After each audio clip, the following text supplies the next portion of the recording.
it's all going to work for a minute here. Yay. Maybe. Maybe. Yeah, that's being recorded. Oh, mine has not said anything about it. There we go. Oh, poor Jane. I know. Oh, Thank you, everybody, for coming to the Activist series, session 7. We're very excited to talk about the Budget 101 here in Colorado. Tonight, we're going to have some excellent speakers. We have Caitlyn Schneider. She's from the Colorado Fiscal Institute, and she is the Outreach Director, where she leads community education, outreach, and advocacy efforts on Colorado's most pressing fiscal policy challenges. With over a decade of experience in voter engagement, community and partner outreach, coalition building, and civic engagement, she works to ensure that CFI's research, advocacy, and community education work is led by and with directly impacted community members. As part of CFI's leadership team, Caitlyn provides strategic guidance to advance policies that create a more equitable economy for all of Coloradans. Wow, I'm having speaking problems as well. that's okay. You're flustered in general. It's all right. Thank you, Caitlyn. Take it away. All And right. and Well, I would like to say that Caitlin is just all around awesome and makes everything happen. Yay. yeah, Absolutely. as Maud likes to refer to me a lot, as the professional cat herder. So get ready. I'm Perfect. going to herd y'all in becoming Budget 101 experts. And one thing I will caveat, and not that I'm going to caveat my knowledge, but this budget process 101, we produce at the Colorado Fiscal Institute, we produce really helpful primers or primers. There's a debate internally in our office whether this 101 document is a primer or a primer. So we can have that debate later, but we have a really wonderful state budget primer that we've created this slide deck from. And so I'm happy to share that. I will make sure to share that with y'all. That has really helpful links as we go through this 101 process of how does Colorado make a state budget. So thank you for inviting us. And I'm intrigued to hear what like the first 6 advocacy webinars were about, but we'll talk about that later. So let's jump into the budget. Because for all of you and any of you who have been part of a Colorado Fiscal Institute presentation, we love a good slide deck. So welcome. We will make sure if you have questions, feel free to interrupt me and stop me. I will do my best to answer them. And definitely share information as I can. So here we are, Colorado budget. We know at CFI, the state budget is one of the most important policy documents that our elected officials can produce. And we know that at a minimum, it helps distributes tax dollars collected from individuals and corporations and entities within the state and allocates them to the public services that we all depend on, right? And so we know that the budget is a place where the rubber meets the roads and where communities invest their collective resources to accomplish the big things that we must do together as a society. So I'm excited to talk about this process because there's just been a lot of talk. And for all of you who have been paying attention in the legislative session and over the past, many years that we've been in a perpetual budget deficit, and there's a lot of things that constrain us in making sure that we have clear, transparent, and adequate budget policies. And so, we'll talk about that a little later because that's one part of the advocacy that CFI does of trying to break down those barriers. But tonight, like I said, we're going to focus on the 101 of, the actual process of how Colorado legislators make the state budget. So for those of you who don't know who the Colorado Fiscal Institute is, I recognize many, many names on this Zoom call, so it's great to see you all again. But the Colorado Fiscal Institute, we are a statewide nonprofit that uses research and strategic communications and statewide education to advocate for tax and budget policies that help us drive forward a people-centered economy. So we are, those tax nerds in the herd and paying attention to the budget. While we might not be advocating line by line on budget policies, we advocate for a transparent and adequate budget, knowing that, that is where, like I said, the rubber meets the road of how we fund all of the priorities to make sure that we have accessible programs for all of our communities throughout Colorado. So tonight's presentation, just a quick roadmap. We'll do a Colorado Budget 101, go through the budget process. I'll dip into some of our current budget woes if you haven't done that already. And then at the end, I do have many slides on the effort going forward to grow our budget with a graduated income tax and changing our tax code to bring in more and much needed revenue. But I know you all are experts, and hopefully each one of you are holding a petition for Initiative 195, but we can do a briefing about that, or I can answer any questions if you have questions about the coalition. All right, so let's do a quick budget 101 of where we're at.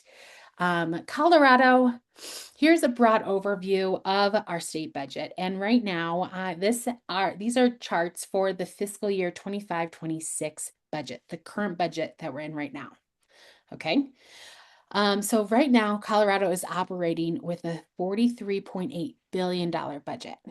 And really, when we look at that $43.8 billion, it's divided into three buckets, right? We have our general fund, our federal funds, and our cash funds that we use. And, these three pots of money make up this budget, and they come with specific rules around them. So let's start with the federal funds. And as the name suggests, right, this is the pot of money that we get from the federal government. And so these dollars come into the state and they come in with a specific use and purpose, okay? So for instance, we get about 72% of those federal funds that we get are for Medicaid, right? Both paying for traditional Medicaid, where we get federal funding for half of that, and the state puts in half of that funding, and our Medicaid expansion. And the federal government pays for 90% of that Medicaid expansion that we were able to do. There's also like transportation funding, some education funding that come with this very specific purpose for these dollars, right? So they're already earmarked coming into the state, determined by, earmarked and determined how to use it by state and federal law. All right, so that's about $14 billion. And then the second bucket that we'll talk about are these cash funds. And so when you hear the word cash funds, think fees opposed to taxes, okay? So these cash funds are specific fees that are charged to a group or a people, right, for a specific purpose. So think a motor vehicle fee. Not everyone owns a car, but those who own a car in Colorado have to pay a motor vehicle fee, right, when we register our cars each year. And so these dollars that we pay, this fee that we pay, goes to the DMV and goes to our transportation services and Department of Transportation, used for a specific purpose like maintaining our roads. Okay, another example, fishing license. When you want to go fish in the rivers, you pay the Department of Wildlife for this fishing license. The Department of Wildlife uses it for maintaining rivers. So you can't really raise a fee on like a farmer and use it for general purposes, okay? That's what the general fund is for. And so a little over a third of the revenue of our budget is the general fund. And this is the pot of money that is used for state programs like education, healthcare, human services. It's also the pot of money that our electeds have the most discretion over and that they have to create a budget for each year. And so that is what we're going to be laser focused on, is this general fund pot of money. Okay. So when we look at the general fund, that's $16.9 billion, it's that revenue for the general fund is collected through taxes. Okay. And so about a third of it comes from income taxes. 55% of the general fund comes from individual income taxes, and that 12% comes from corporate income taxes, okay?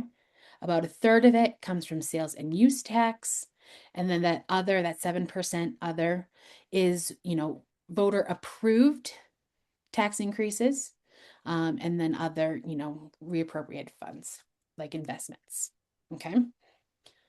So the source of our general fund that our legislators have come from the taxes that we collect from income and sales tax at the state level. So when we look at the general fund, the $16.9 billion bucket that our legislators look at, it's broken out into 6 big categories, or how we have broken it out and how Leg Council breaks it out as well, the big 6. And so about a third of it goes to education funding. A little over a third goes to that healthcare funding, and the healthcare funding is mostly Medicaid. And one thing to note about this education and healthcare funding is just in the past 2 years, we have spent more money on healthcare than education. Education has always been one of the largest part of the pie. All right. And one thing to note is that as our population continues to change and as our economy changes, the health costs, it's not that we're, providing more services through our Medicaid programs. Unfortunately, we still rank 44th in the nation of the amount of spending on Medicaid per person. It is, mostly because we have a high aging population that requires more healthcare. And we know that long-term care is more expensive than providing healthcare for children or younger, more able adults, right? It's also because the cost of healthcare has gone up tremendously, right? New technologies, just the cost in general, plus inflation have gone up tremendously. So it's just more expensive thinking about that. All right. About 10% of our budget goes to higher education. And this is a lot to offset, tuition costs for students. 8% goes to corrections, 7.8% goes to human services, and then that 12.6% is everything else, which includes like agriculture, our labor and employment, local affairs, veterans affairs, natural resources, Department of Revenue, state, and treasury are all there. All right. Anything surprising to you of just our budget 101, how we operate? Okay. Looks good. Excellent. All right, so now let's get into this budget process. And so in Colorado, we run on a fiscal year that runs from July 1st through June 30th. So like I said, these numbers, what I just showed you is the fiscal year 25-26. So we are just about done with this budget. All right, and we will start a new budget year, fiscal year on July 1st. Like most states, Colorado must maintain a balanced budget each year. Okay. And importantly, unlike other states, Colorado's budget process grants relatively less power to the executive branch or the governor. Okay. Instead, the authority to shape the state budget lies primarily with the legislative branch. And so most notably, the powerful 6-member committee known as the Joint Budget Committee. Okay. And so the one job that our legislators have during the session, even though they usually hear between 500 and 700 bills, is to pass a budget. Okay, within those 120 days, they must pass a balanced budget. All right. Okay, next slide. Okay, so let's go over some important terms that I'll go through during this, timeline and process. So the executive budget is the governor's budget request to the General Assembly. Okay, when we talk about the executive budget, that's the governor's budget. He needs to propose it. Long bill, this is Colorado's annual General Appropriation Act, or AKA the budget. We call it the long bill because it is very long. It's the major funding bill, right? And then economic forecasts are really, really important. And one of the things that CFI always pays attention to. And so these are summaries and forecasts of the health of Colorado and the national economy, right? And so it's used by the JBC, the Joint Budget Committee, to help craft the long bill, okay? All right, so let's go into some key players in this budget process. So these key players include, but are not limited to, the governor and executive agencies like the Joint Budget Committee and the General Assembly. Each bring a different perspective and a set of responsibilities to the table, okay? So they all have a different role. And together, their work make sure that we have a passage of the annual long bill and the primary legislation that allocates funding for the state and operating services. So when we talk about the governor as the chief executive of the state, the governor plays a very important role in this budget process.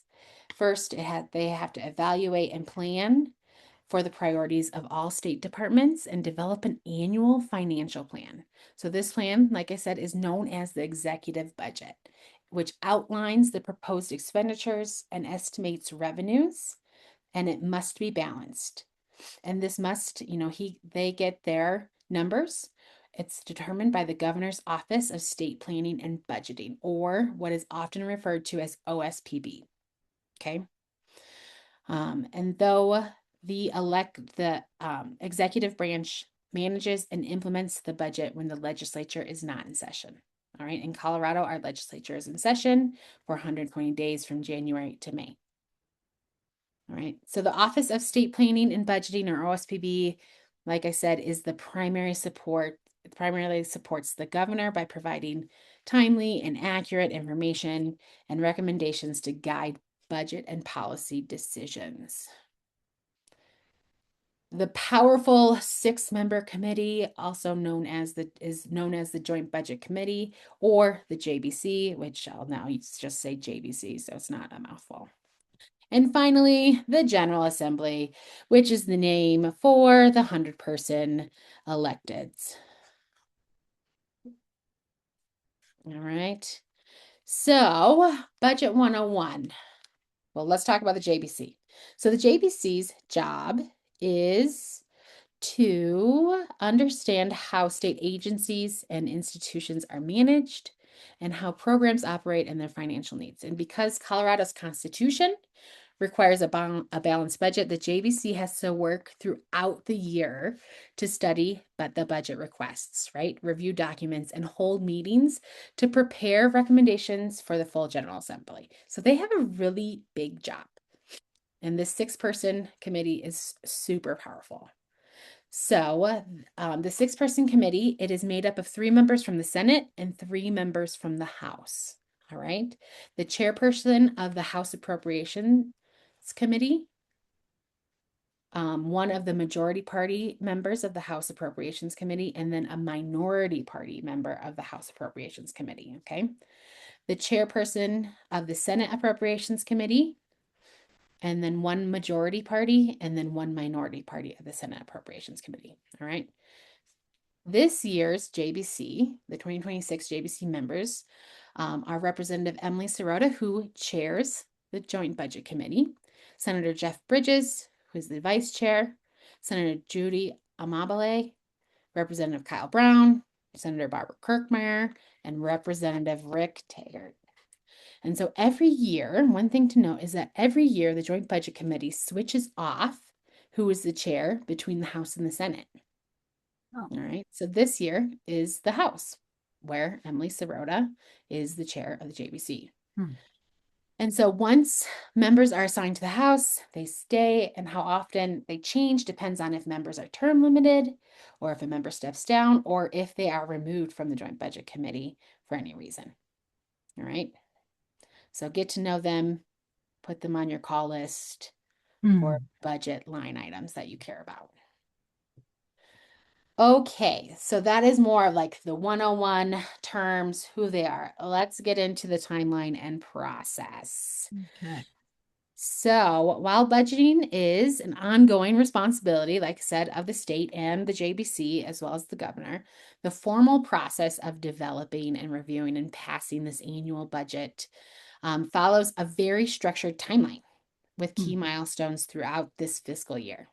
So each phase of this process plays a critical role in shaping how public resources are prioritized and distributed.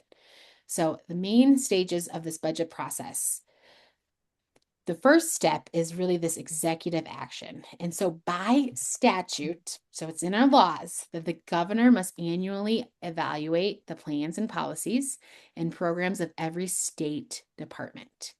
And from this review, both the governor and OSPB, so the Office of State Planning and Budgeting, State Budgeting, they formulate and create this executive budget, which has to be submitted to the General Assembly no later than November 1st. All right. Nothing like the governor doesn't have anything else to do, between September and November because, elections, what are those? We have them every year. All right. And then, so The governor has to submit their budget by November 1st. JBC, from November to December, they review each department's request and consult with agency staff and prepare comprehensive briefings for JBC members, right? So they are getting ready. They're getting ready for the session. And so from December to January, the JBC holds hearings with departments. And by early January, when the legislative session starts, the JBC has a clear picture of the governor's priority and each of the department's needs. Okay, so they are information gathering at this stage so that they can be ready for when session starts. So then January through March, session has started, the gavelled in, right? The JBC considers department requests called supplementals, okay, from January through March. And so supplementals are adjustments or to appropriations made the prior year for each department. Okay. The JBC, with the help of its staff, makes decisions on the level of funding necessary to maintain all state operations. And this process is known as figure setting. All right. Sound familiar? Are you guys deep in this budget process? Okay. The JBC votes on each line item recommendation, and these decisions then form the basis of the long bill, all right, with notes and footnotes included as needed, right? And so, like I said, because the Colorado Constitution requires a balanced budget, that General Assembly must certify a revenue figure to guide appropriations decisions. And so legislators consider a revenue forecast from OSPB and from Ledge Council that are presented in March. Okay. And so Ledge Council is the nonpartisan research arm of the Colorado General Assembly. They are tasked with doing so much, including revenue estimates. All right. The fiscal note and revenue projections prepared by the Ledge Council really help the JBC ensure spending does not exceed available revenues. And so both OSPB and Ledge Council will make these revenue estimates. Unlike the governor, which has to use OSPB's number, the Joint Budget Committee can choose whether they want to use Ledge Council or OSPB's. Sometimes they're very similar, sometimes they're a little off. One is usually more reserved than the other. All right. So after revenue projections, understanding what kind of figures they have, and they have these supplementals and they voted on them, they are drafting the long bill, right? And so they introduce the long bill. And so legislative consideration begins in party caucuses. All right, so it doesn't begin on the floor yet. It's in party caucuses where the JBC members and staff explain budget items and funding decisions, right? So they are going through why they made these decisions, their different notes on different line items. They answer questions and then entertain potential amendments from the caucus, all right? After that, and they agree, they move forward. The long bill then goes to the Chamber's Appropriation Committee and the Bills Committee of Reference. All right, so it goes to appropriations. So from appropriations, the long bill follows the regular legislative process. It is referred to the chamber floor for second reading and debate, and legislators can consider passing amendments on second reading. The following day, so there has to be a gavel out and then a gavel in. The long bill can then be heard on third reading, where then a recorded vote is taken. All right, and then upon passage, the long bill then moves over to the next chamber and repeats this process. All right. If there are differences, JBC will reconcile and then have to repass it in both chambers. There's a question here in the chat if you want to address it now. Yes. Great. Michael is asking, this always confuses me, he says. Why, if the legislature convenes in January, do they not get to see the budget until March? So much work is done blind to the budget. Why can't the process be pushed forward to have the budget ready by, say, February 1st? That's a good question, Michael. One of the biggest reasons is these economic forecasts to actually understand how much revenue and what the economy is doing as a state. And so that happens in March. And to make sure that the JBC has enough time to hold these supplemental hearings to be able to do line by line. And so usually that is one of the main reason why they wait until after the revenue forecast. So they have the best idea of how much revenue they have to spend. Michael, if you want to jump in, go right ahead and unmute yourself if you have further questions. I see a thumbs up. Yeah. All right.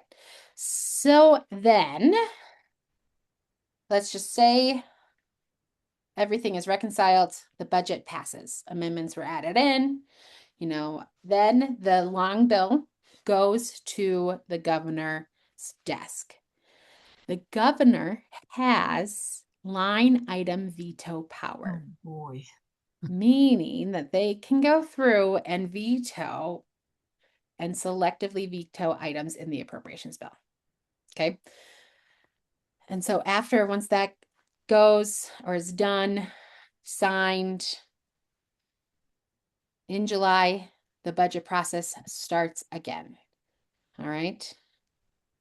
And so August through October, the executive implementation and budgeting begins. Agencies and departments start preparing and discussing funding requests for the next legislative session. And then we're back to November. Whew. So it's a full year process. There's a lot to consider. There's a lot of internal hearing, understanding what goes on. And so one thing to note is along with the long bill, this really long budget bill, right? There are often orbital bills, meaning that they pertain to budget items, but they are not part of the long bill, right? And so you see a lot of those during the legislative session, right? So let's stop, digest, questions, thoughts, ideas. Anybody have any questions? It's not a big group, so just unmute yourself and go right ahead and ask a question if you'd like to. I don't know how they have time to do anything else, really. For real. And yet they hear like 500 to 700 It bills. was over 700 bills this year. Yeah. Yeah. Hey, Caitlyn. Yes. This is Monica. Sorry I'm late. I heard somebody said that this year the JBC had about 65 bills, and that increased the bill count quite a bit. Were those the orbital bills that you're talking about? A lot of them were the orbital bills, were some orbital bills. I don't know if all of them, but I know a lot of them were.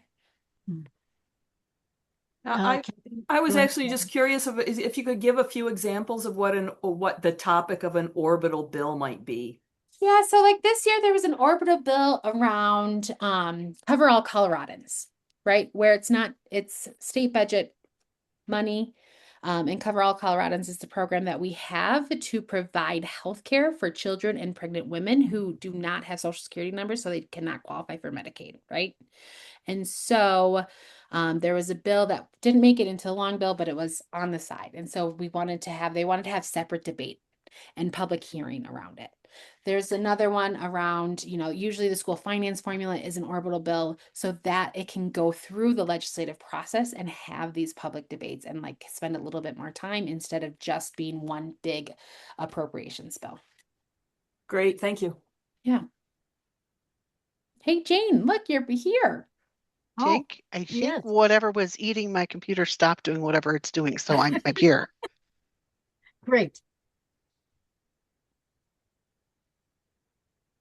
Okay, no more questions at the moment, I don't think. So now we know at CFI, like I said in the beginning, we know that the budget is more than just dollars on a page, and it should be a reflection of our values and priorities, our collective aspirations, right? And so at CFI, one of the things that we believe is that a well-designed budget should not only allocate resources efficiently and effectively, but also uphold principles of transparency and accountability and fiscal responsibility, right? And so those are things that we hold true with any budgeting process and tax policy of how can we make sure it's transparent, accountable, and flexible, right? And so when done right, we know that this process could be really great and foster this great trust between government and people it serves. However, we know that Colorado's budget process really incorporates tactics that, yes, we think are best practices, but then there's also this lack of sound and sustainable framework that really allows for this strong governance through changing and uncertain times, right? We have a very complex state budget process and constraints that we have to adhere to, or that when I say we, the JBC, our legislators, right? And so we have over the past few years, because of these different complex barriers, and we have created these complicated workarounds where it's really difficult to balance short-term needs of the state and the long-term sustainability of our budget. And we have the inability to plan for maintenance and emergent infrastructure needs. And so we can't be resilient within our budgeting, unfortunately, because of, well, we're the Colorado Fiscal Institute. I'm just going to say it, because of the constraints of TABOR, the Taxpayer Bill of Rights, right? And so we have seen and been in a perpetual budget deficit. We are not able to respond to threats that emerge at the federal level, or even a change in the economy like a global pandemic, right? And so we know that there are things that we need to change.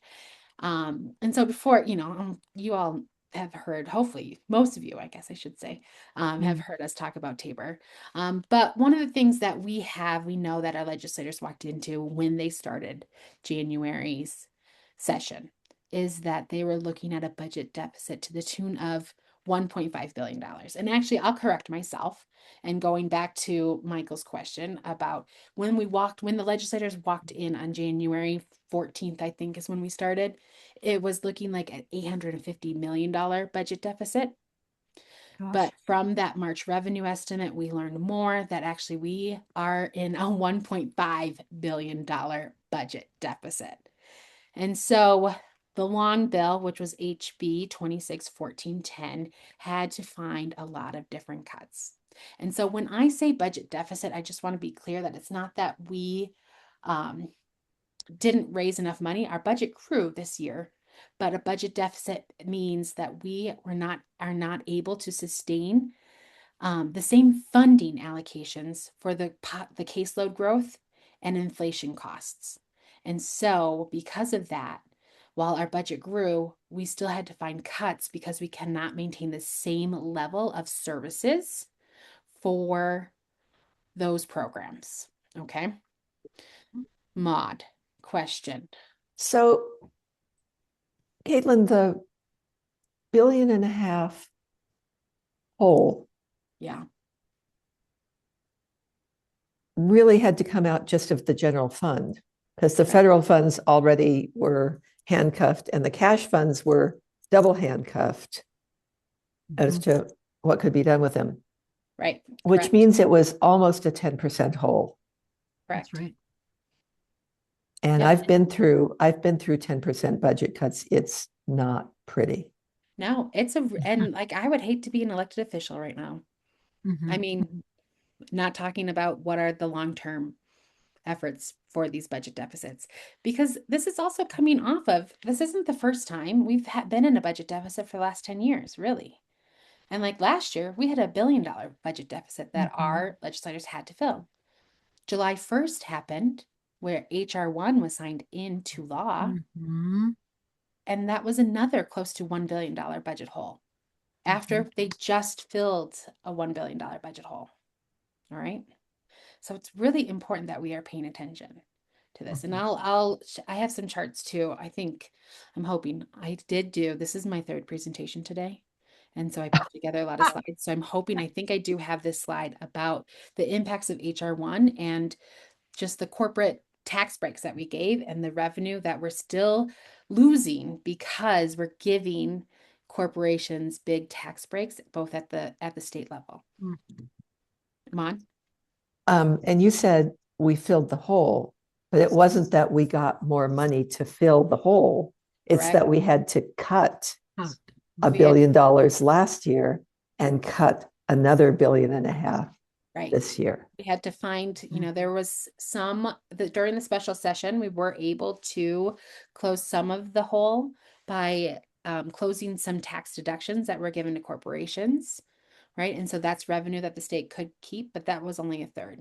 And we couldn't do a lot of that. That was a very special circumstance because we were able to do that because we were actually under what I will say the Tabor cap.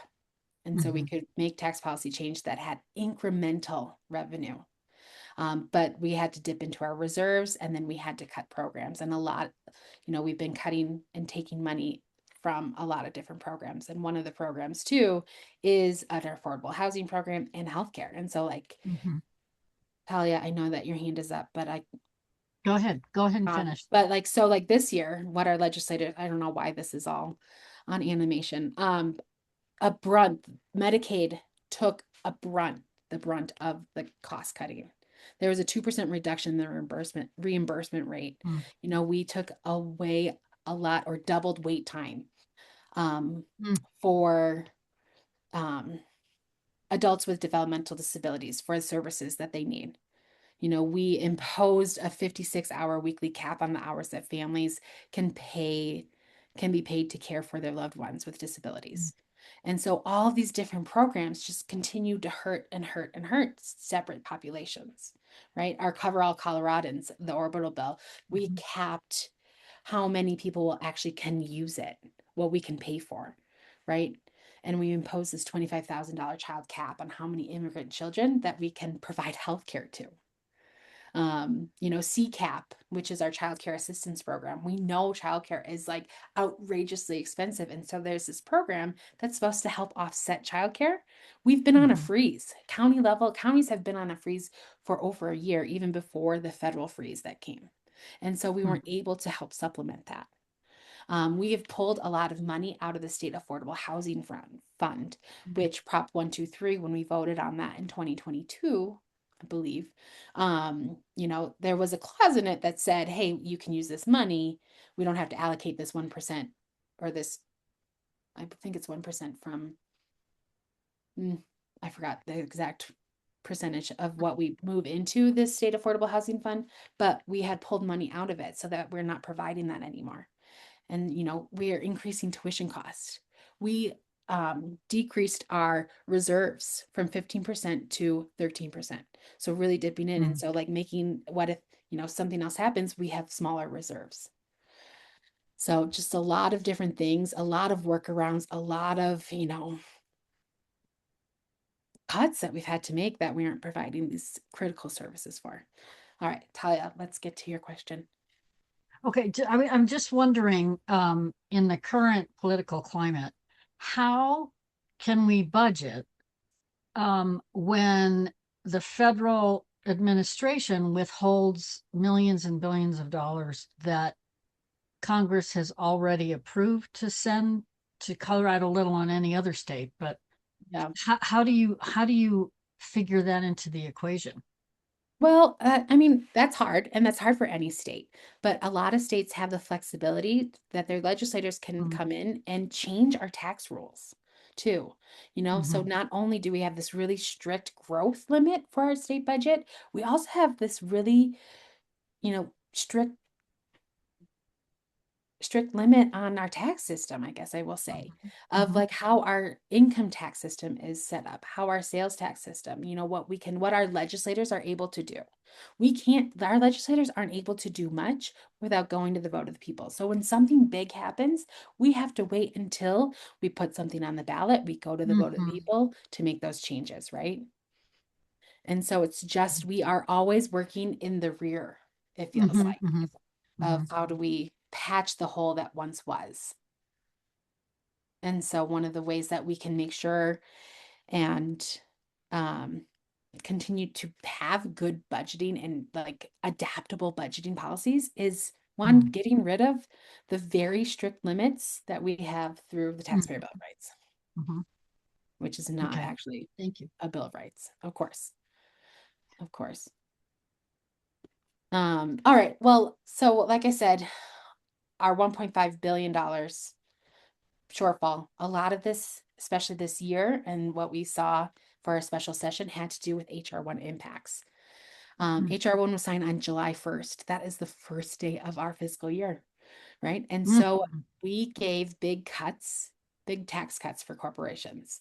And so big tax cuts for corporations means that we have less corporate income tax collected at the state level. All right.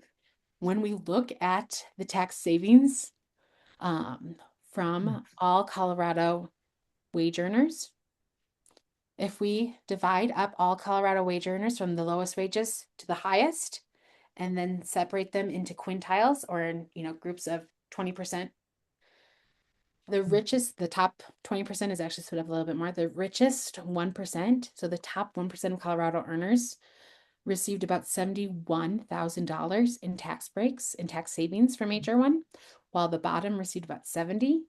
That's 1,000% difference, right? Crazy. And then, like I said, Tabor has definitely limited how our state budget can grow and how we raise revenue and how much we can actually keep of that revenue, right? Because our current situation, when we look at this chart, it's kind of confusing.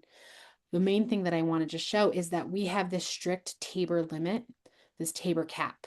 So no matter how much revenue we collect, if we collect revenue over this Tabor cap, by the constitutional laws, we have to give that revenue back. The legislature or the Joint Budget Committee can't say, hey, let's keep this for a rainy day.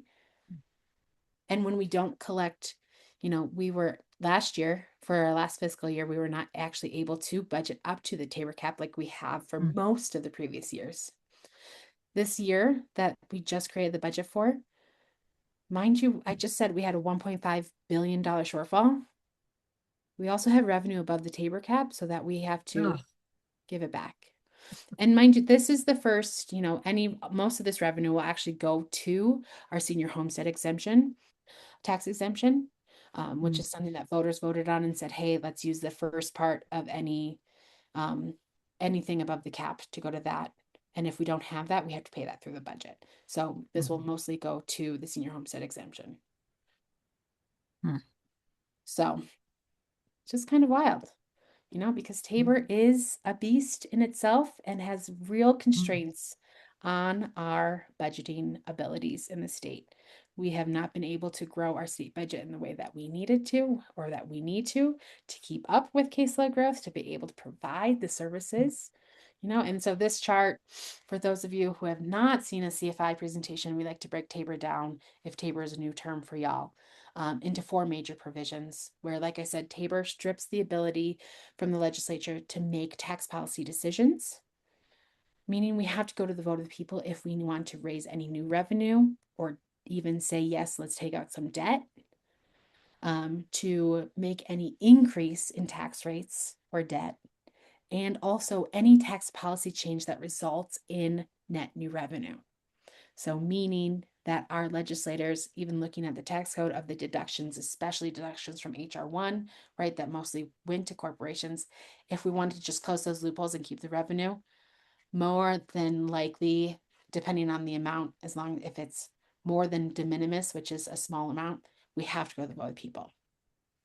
We know that Tabor ties the state's hands with the strict revenue cap, and that's a formula of inflation plus population. And the inflation that they use is the consumer price index, which is what consumers buy, right? That price index, and not what government buys. And so it's this arbitrary formula that really restricts how much our budget can grow. And then Tabor also prohibits tax options. So in our Constitution, it says that all income must be taxed at the same rate, right? So we can't have a graduated income tax. We can't have real estate transfer tax, right? That many other states use to help supplement their budget. We don't have a statewide property tax. That's at the local level. So that stays local, all right? And it also sets election provisions. So saying not only can our legislators not make any kind of decision that it has to go to the vote of the people, Tabor also says when, meaning that we can have these odd year elections because of these budgeting crises that we might need to make, right? But it also determines the language that shows up on the ballot when we want to do any kind of tax increase or debt increase. It has to start out in all capital letters with the sentence, shall taxes be raised by the full fiscal year amount. So when voters see that, of course it's going to feel hard to say yes to anything, right? Mm-hmm. Of course it is. And then there's some other provisions too in the election provisions. But so that it's just, we know that Tabor is a big barrier in being able to have an accountable budget process because we're under these strict limits and strict rules. All right. But, you know, all is not lost. There's efforts going to the ballot, right? Have you all, Jane, I see you. Yep. Have you all had a 195 presentation? Yep. Excellent. So we are really, you know, Protect Colorado's Future is working to make sure that we get a graduated income tax, which would raise $2.7 billion of new revenue, which would not be subject to our Tabor cap, right? Because it's revenue that voters said yes to, and it would be put into a separate fund before fiscal year revenue is counted.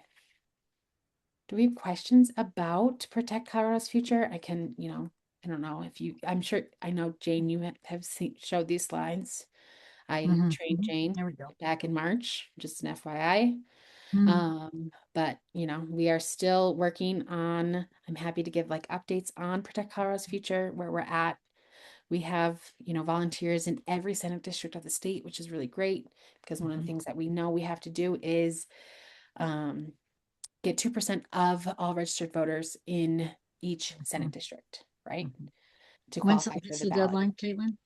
The deadline is August 3rd that the coalition has to submit our signatures.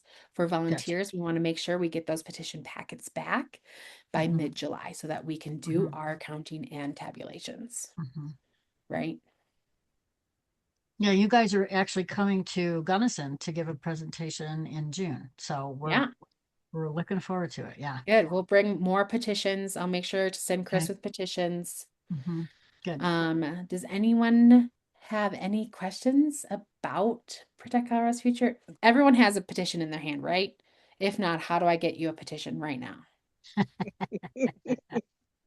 How close are we to goal right now? Because the spreadsheet I have access to, it doesn't have that information in it. Yes, so we just had our first big volunteers send back your petitions. We're still counting. At this point, it looks, you know, from our quick counts, it's like we have over 20,000 signatures, but we have over 800 volunteers that still have petitions in their hand.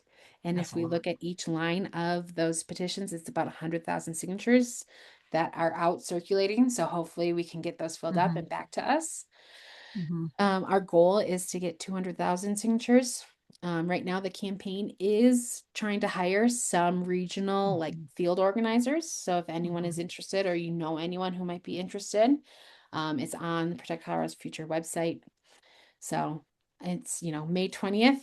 Our next big turn-in, I think, is the end of May. Have we met the goal for any Senate districts yet? Not yet, because one of the things that we're still have a backlog on is actually doing some verification and counting of where the signatures are being collected. And so we have a verification team, and that's one way too. If y'all are looking to volunteer in the Denver area, come to the Great Ed office. We have some great volunteers who are verifying signatures and making sure that we know what Senate district they're in, because that's not part of the petition that we ask. Most people don't know what Senate district they're in, right? No. And so we have to look that up and then tabulate that. So we are from, you know, the 20,000 signatures that we have turned in, I think we've gotten through and verified about 10,000 at this point. And so, you know, 10,000 signatures. I think some of the leading districts are, there's one in Denver. Oh, I can't remember where else, but I'm more than happy to keep you all updated as well. If you're, are you all receiving the fair tax newsletter that is sent out weekly? If not, I can make sure that you can get the sign up link just so Can that you put that, what's the link? We can Yeah, put it put in the link in chat if you have chat available. yeah, I will. Let me get this. Let's see the plan. Subscribe for updates. I know most, for those of you who have petitions in hand, you should have it, but here's the subscribe. Thank you. Mm-hmm. And then for those of you who haven't been on the website lately, we do have a couple of our fact sheets up in both English and Spanish, if that's helpful as well. Great. Anybody have any more questions? It's a big lift, you know, It's a big lift. merely because of the way it's got to be put on the ballot. Everyone's Right. going to say no because Well, one thing that we have not done yet is Hmm. that GG table will show up on the ballot. And Oh. so with an Oh, income tax effort, we haven't had that opportunity before. So we're that's hoping fantastic. Okay. that GG table will be helpful. And we're really, we're feeling good about that. That's great. Really great. Mhm. Anybody have any comments or questions? Oh, Maud, go ahead. So Caitlyn, sorry, I was in and out. I got a family call I needed to take. But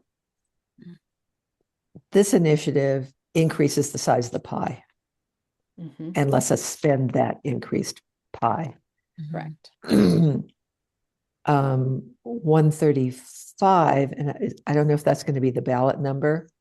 No, it won't be. It will be Proposition NN Okay, because it's a referred ballot. it's a referred measure Mhm. from the, will greatly increase the Tabor, effectively greatly increase the Tabor cap. Exactly. Hmm. Yep. So when there is extra revenue above the cap, that can be spent. Correct. And as you know, the league has supported the referring measure. I mean, it's an arbitrary cap. Right. We need to do something about it. Right. So increasing go that bust cap it is up. really good. Yeah. Yeah. Yeah. One thing, that I will say is that, 135 increases the cap. So it's not new revenue that's coming in, it's just more revenue that the state can keep and collect. And then 195 is new revenue that we will collect. So that's on top of what we're already collecting. So that's $2.7 billion on top of what we're already collecting. Yeah. Okay. It's really good. Yeah. Awesome. And Thalia, if Chris is the one coming out to give the talk, he's a big hiker. Oh yeah, we've actually chatted about that a little Okay, bit. good. Glad you know. Yeah, he's a big hiker. He's one of two. I think there's two people coming, but I'm not the one managing. I don't know who it is, but I think there were two of them. Anyway. It might be Talia. It might be our Talia. Oh yeah. I've talked to her too. Yeah. Yeah. Her name is spelled the same, just pronounced differently. Yeah. Yeah. But we'll get it in the newspapers and the radio and all that kind of stuff to make sure. Great. Yeah. Great. Yeah. And if anyone else is, from a outside, whatever league you're part of, CFI is always happy to travel and do presentations for you. Yeah, you guys have been really great to work with. I've had Chris on the healthcare task force meetings several times and always informative. Yeah. And critical. So thanks for doing the good work, Caitlyn. Of course. Thank you. Kathy, do you guys need something up in Larimer? Presentations. We always love to have CFI come up here too. They've done it before for us, and we should give that some thought. I think we're due for another one. That's a good point, Maude. There you go. Yeah. I like it. I think that might be a good one, actually, just to talk about the complementary nature of what is going to be, you're saying, Proposition NN and 195. So I'll tell you, 195 has been amazingly popular in this area. Good. Great. So that's why I was wondering if maybe we've already met our requirement for up this way, but I realize it takes a lot of time to verify that stuff. Yeah. But yeah, it's been hugely popular, and so hoping that people recognize that across the state. The one thing that we noticed that people really wanted was a chart that showed the brackets themselves, not just the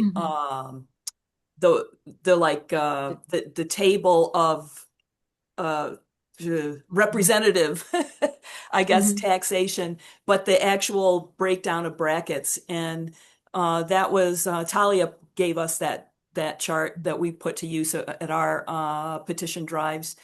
And people really appreciate that. So they can see exactly where they fall on the scale. And they're all like, yeah, that's cool. Yeah. Right. Yeah. If people see that graph, it's a no-brainer, you would Yeah. think. Hopefully.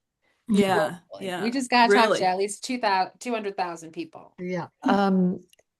Caitlyn, aside from 2% in every Senate district, we need more than just the 2%. Do we need, I mean, 2% doesn't get us to the minimum, does it? Correct. Correct. Mhm. 2% does not get us to the minimum. So the minimum is 124,632 signatures. We'll round up to 125,000. Right.